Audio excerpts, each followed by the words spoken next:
Hello everyone, thanks for joining us here on Horizon. I'm Ron McClendon. Well, it can be a struggle for small town downtowns. Everything from increased competition from a big box retailer a town over to just changing shopping habits can make it difficult for local retailers. But you sure can't tell it these days in the small northern Oklahoma town of Pawhuska. During the Osage oil boom in the early 20th century, Pawhuska, Oklahoma, per capita, was the wealthiest town in the world. In fact, it was the home of the first Rolls-Royce dealership west of the Mississippi. Even a very young Clark Gable roughnecked in the oil patch nearby. But as oil booms go, there was a bust, and Pawhuska's population began a steady decline.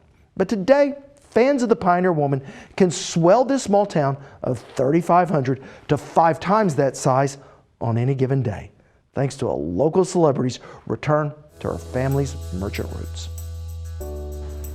Well, the lines can get long at the Pioneer Woman Mercantile in Pawhuska, Oklahoma, thanks in great part to the celebrity surrounding Ree Drummond, better known as the Pioneer Woman. Welcome to my frontier.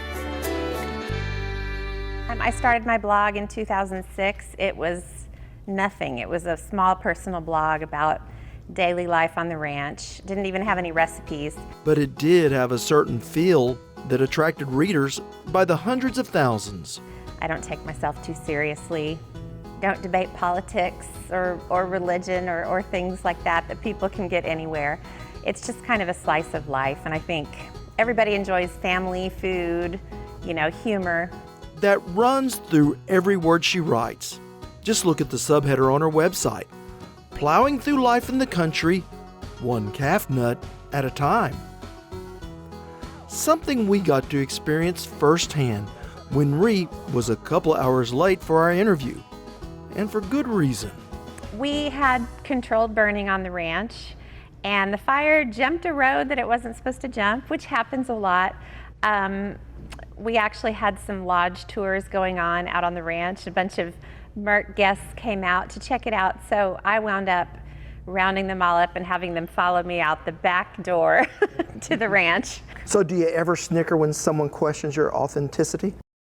Yes, well, just like today. I mean, this is my life for the past 20 years. You make plans, and then your husband lights a little match, and then you have to take 15 strangers out the back way of the ranch. And as I said, I've been doing this for the past 20 years of my life, so it's funny. And successful. From her wildly popular blog came a cookbook, then a variety of other books, and her own TV show on the Food Network, all giving a peek into her life on a working cattle ranch. I never thought of myself as a writer when I started a blog. I really just started blogging. You just have to start writing, and just like anything, whether it's cooking or photography or any hobby or skill, you will get better the more you do it. So blogging is great for that because it's a daily thing, and it was for me. I was a serious 7-day-a-week blogger for probably 2 or 3 years when I first started. I guess I had a lot to say after living in the country for 10 years. You're quite the photographer. Have you always had a good eye? Oh, no. I was terrible when I first started taking pictures. But again, the same thing, I wanted to learn how to take pictures, so I got a big girl camera, I called it. Took my first few pictures, and I thought, well, they're not any good, and this is a really nice camera. So I just started taking pictures every day, and before long, I would get 1 good picture out of 100, and then I'd get 2 or 3 good pictures. So it's just anything you do daily, you're going to get better. How important is place for you, that being here in the Osage Hills, how important is that? Oh gosh, well, it's home. I was born in Bartlesville, so I wasn't born too far away. But now, Pawhuska really is my home. It's where my kids were born, and we're dug in here, and this is where our roots are. My husband's family has lived here for generations, so it's very important. When we were thinking about doing the Mercantile, and as the idea evolved, we never once considered doing it anywhere but here, even though it might have made a little more demographic sense to build it in a larger locale. It wouldn't have made sense for us to do it anywhere else. But I think probably just the past few months have shown that if you build it, they will come.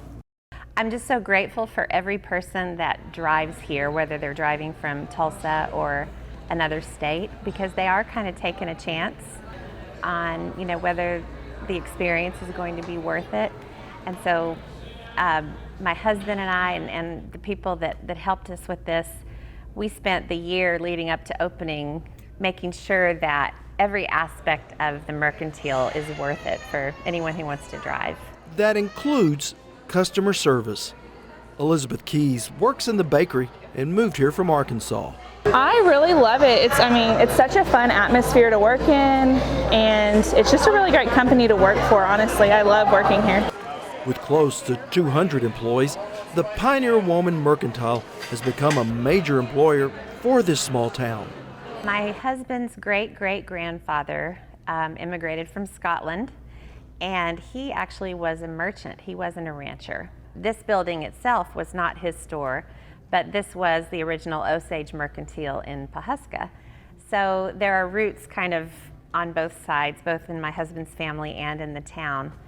So I've always loved the idea of an old general store. I don't know where or how many times I've seen pictures of the cabinets and the men standing around in their uniforms waiting on people. Little House on the Prairie, the Olson Mercantile. I just had a clear vision that I wanted this store to harken back to another time and place. But turning a vision into reality is a job unto itself, and something Ree Drummond is quick to point out she didn't do alone. I shudder to imagine where we would be if Career Tech had not gotten involved in the days and weeks leading up to the Merc opening. They were unbelievably instrumental. I mean, I could go on, but they're basically our heroes. We have this warehouse full of product for the store, and before we brought it over to the store, of course, everything had to be tagged and priced. And so we spent days, I think at least a couple of weeks, meticulously tagging product. Everything was 70 to 80% done. And then we found out to our horror that the system had tagged everything with exactly the same barcode and price, which we wouldn't have known by just looking at the tags. So it was just a little bit of a hidden glitch. And we were completely panicked. We didn't know what to do.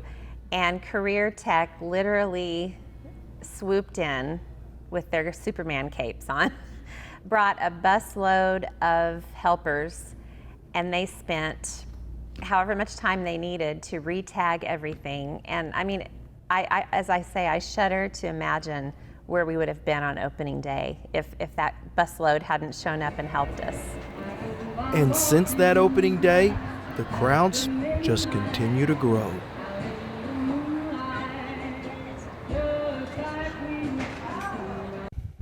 Now, if you'd like to plan a visit, Thursday through Saturday are their busiest days, and the Mercantile is closed on Sunday, but there's still plenty to do in the area, and the Pawhuska Chamber has it all lined out well on their website, which we do have a link to under this story at okhorizon.com. Now, when we return, building upon the success of the Pioneer Woman.